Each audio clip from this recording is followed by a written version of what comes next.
ইরানের জ্বালানি তেলের গুদামে ইসরায়েলি হামলার পর ঘন কালো মেঘে ছেয়ে গেছে রাজধানী তেহরানের আকাশ। রোববার সকালে ঘুম থেকে উঠে শহরটির প্রায় 1 কোটি মানুষ দেখেছেন আকাশ থেকে ঝরছে অদ্ভুত কালো বৃষ্টি। রাজধানী তেহরান থেকে মার্কিন সম্প্রচার মাধ্যম CNN এর প্রতিনিধি ফ্রেড প্লিটজেন এমন পরিস্থিতির বর্ণনা দিয়েছেন।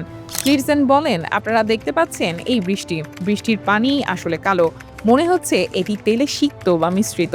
প্লিটজেন আরও বলেন, হামলার পর সকালে ইরানি রাজধানীতে এমন তেল মিশ্রিত বৃষ্টি ঝরছে।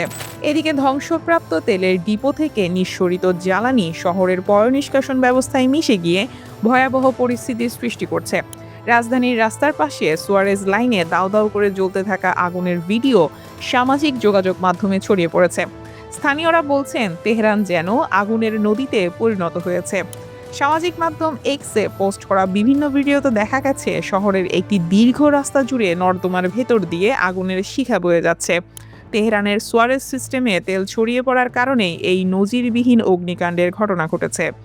ইরানের তেল মন্ত্রণালয় নিশ্চিত করেছে, তেহরানের পশ্চিম আল বোর্জ প্রদেশের কারাজ শহর সহ মোট 3টি এলাকায় তাদের জ্বালানি ডিপোগুলো ইসরায়েলি হামলার শিকার হয়েছে। জ্বালানি ট্যাঙ্কে ভয়াবহ বিস্ফোরণের পর পরিবেশগত বিপর্যয়ের আশঙ্কায় রেড ক্রিসেন্ট সোসাইটি সাধারণ নাগরিকদের জন্য জরুরি সতর্কতা জারি করেছে। সংস্থাটি জানিয়েছে, বিস্ফোরণের ফলে বাতাসে ছড়িয়ে পড়া রাসায়নিকের কারণে বৃষ্টি বিষাক্ত হয়ে উঠতে পারে। এই বিষাক্ত বৃষ্টি ত্বকে লাগলে রাসায়নিক ক্ষত এবং ফুসফুসের মারাত্মক ক্ষতি হওয়ার ঝুঁকি রয়েছে। এই অবস্থায় বিস্ফোরণ পরবর্তী বৃষ্টির সময় কোনো অবস্থাতেই ঘর থেকে বের হওয়া যাবে না, বলছেন তারা। বাইরে থাকলে দ্রুত কংক্রিট বা ধাতব ছাদের নিচে আশ্রয় নিতে হবে। গাছের নিচে আশ্রয় নেওয়া থেকে বিরত থাকতে হবে। বৃষ্টির পানি কোনোভাবে ত্বকের সংস্পর্শে এলে কোনোভাবে ঘষা যাবে না। কেবল অবিরাম ঠান্ডা পানির ধারা দিয়ে আক্রান্ত স্থান ধুয়ে ফেলতে হবে। এছাড়া সুরক্ষা নিশ্চিতে বৃষ্টির পানিতে ভেজা পোশাক দ্রুত বদলে ফেলে একটি সিল করা ব্যাগে ভরে রাখার পরামর্শ দেওয়া হচ্ছে।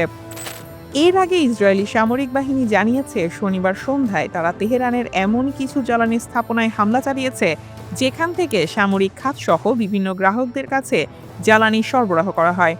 বার্তা সংস্থা রয়টার্সের এক ভিডিওতে তেহরানের শাহরাম তেল শোধনাগার থেকে আগুনের শিখা ও ধোঁয়া কুণ্ডলি পাকিয়ে ওপরে উঠতে দেখা গেছে।